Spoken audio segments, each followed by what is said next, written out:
El problema no es que te ataquen, es que la mayoría de las veces no sabes que ya lo han hecho. No ocurre con gritos, ni con amenazas evidentes. Ocurre en silencio, en conversaciones aparentemente normales, en gestos que parecen inofensivos.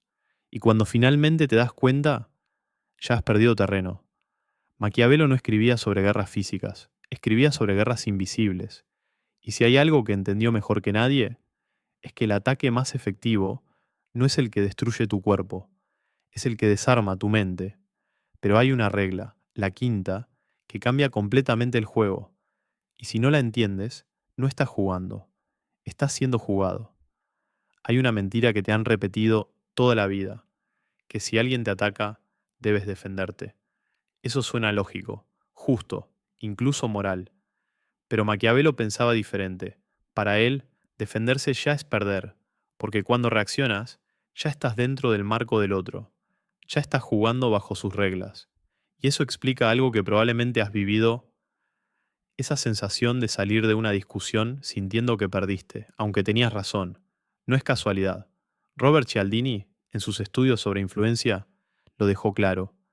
Quien define el marco de la interacción, define el resultado. Así que la primera regla es brutal. No respondas al ataque. Redefine el escenario. Si alguien te acusa, no te defiendas directamente. Cuestiona la intención detrás de la acusación. No entres en su historia. Oblígalo a entrar en la tuya. Porque quien controla la narrativa, controla la percepción. Y la percepción, al final, es la realidad que importa. Pero aquí es donde la mayoría falla porque creen que esto va de palabras, y no va de palabras, va de emociones. Paul Ekman demostró que las microexpresiones, esos gestos involuntarios que duran milisegundos, revelan lo que realmente siente una persona. Y Maquiavelo ya lo intuía siglos antes. Segunda regla. Nunca ataques donde la persona se prepara. Ataca donde no se ve. La mayoría de los ataques son predecibles. Críticas, reproches, desacuerdos.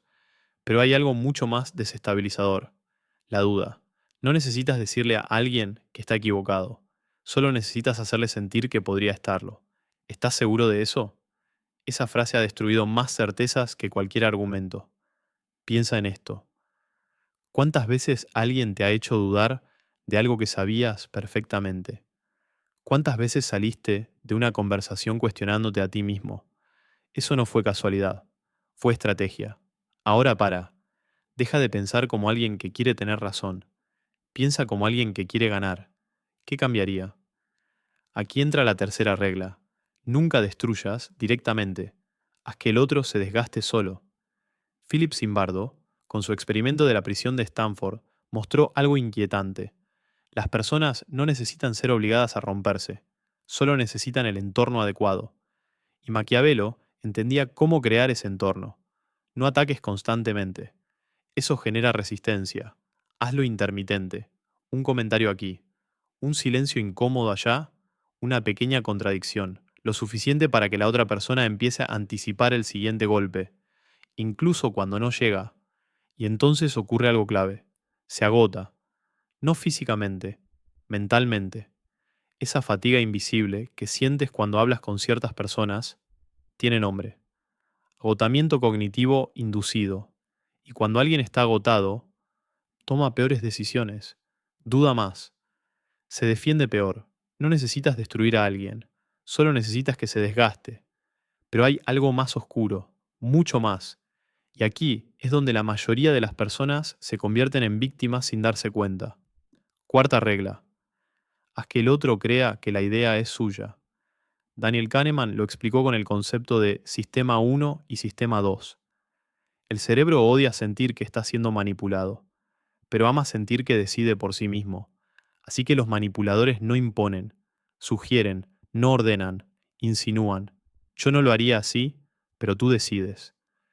Esa frase es una trampa perfecta, porque parece libertad, pero en realidad es dirección disfrazada.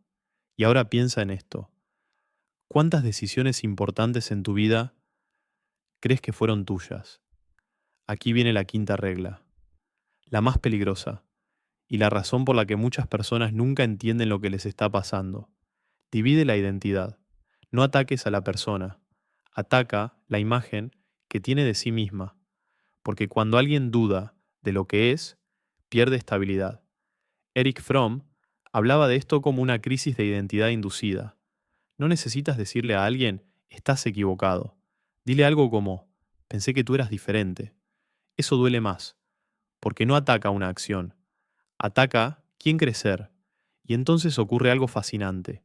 La persona no intenta defender el argumento, intenta defender su identidad. Y ahí, ya has ganado. Pero espera, esto se vuelve aún más profundo, porque si entiendes esta regla, empiezas a ver algo inquietante. Muchas de tus inseguridades actuales pueden no haber nacido en ti. Sexta regla. Controla el ritmo. La mayoría de las personas cree que las interacciones son simétricas. No lo son. Quien acelera o ralentiza el ritmo controla la dinámica. Responde rápido cuando el otro espera distancia. Responde lento cuando el otro busca cercanía.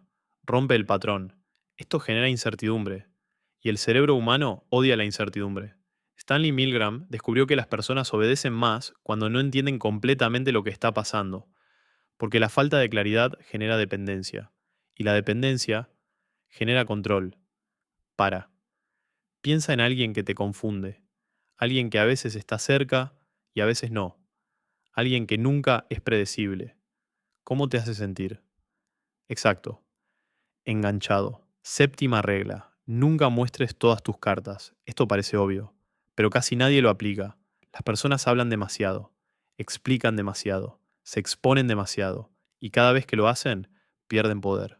Maquiavelo lo tenía claro, el misterio genera respeto. No necesitas mentir, solo necesitas no revelar, porque cuando el otro no sabe exactamente dónde estás, no puede calcular cómo atacarte, y entonces juega a la defensiva. Octava regla. Utiliza la validación como arma. Esto es contraintuitivo. La mayoría cree que validar a alguien es positivo, y lo es, si es genuino. Pero usado estratégicamente, es una herramienta de control brutal. Valida justo antes de introducir una idea que quieres implantar. Entiendo por qué piensas así. Tiene sentido. Aunque hay algo que quizás no has considerado. Esa transición es casi imposible de rechazar, porque primero bajas la guardia y luego introduces la influencia. Robert Hare, que estudió psicópatas durante décadas, observó algo clave. Los manipuladores más efectivos no son agresivos, son encantadores. Novena regla. Crea una deuda invisible. No hablo de dinero, hablo de favores, comprensión, apoyo emocional. Cialdini lo llamó el principio de reciprocidad. Cuando alguien siente que le has dado algo, siente la necesidad de devolvértelo, incluso si no lo ha pedido. Y aquí está el truco. No lo hagas evidente. Hazlo sutil. Pequeños gestos, pequeñas concesiones. Lo suficiente para que el otro sienta, sin darse cuenta, que te debe algo. Y cuando llegue el momento, cobrará. Décima regla. Nunca destruyas completamente. Esto es lo que separa a los amateurs de los verdaderos estrategas.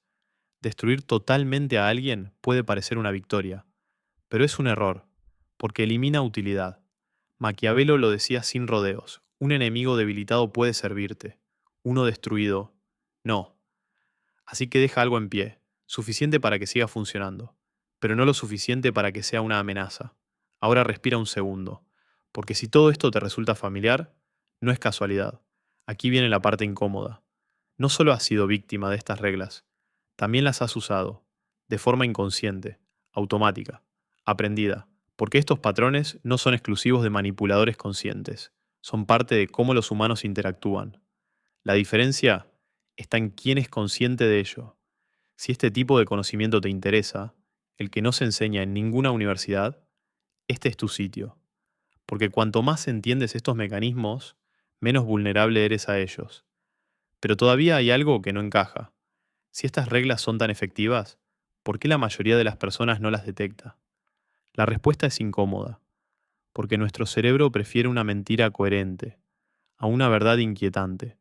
Leon Festinger lo llamó disonancia cognitiva.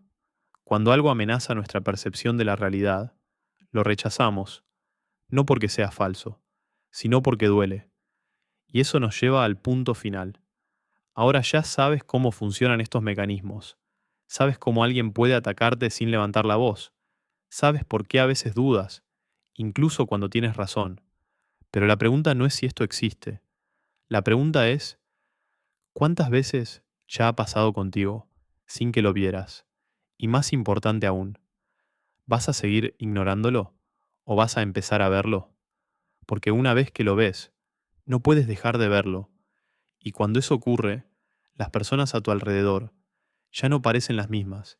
Si quieres entender el siguiente nivel, el que no se basa en lo que dicen, sino en lo que ocultan, hay algo que necesitas ver. Está justo aquí.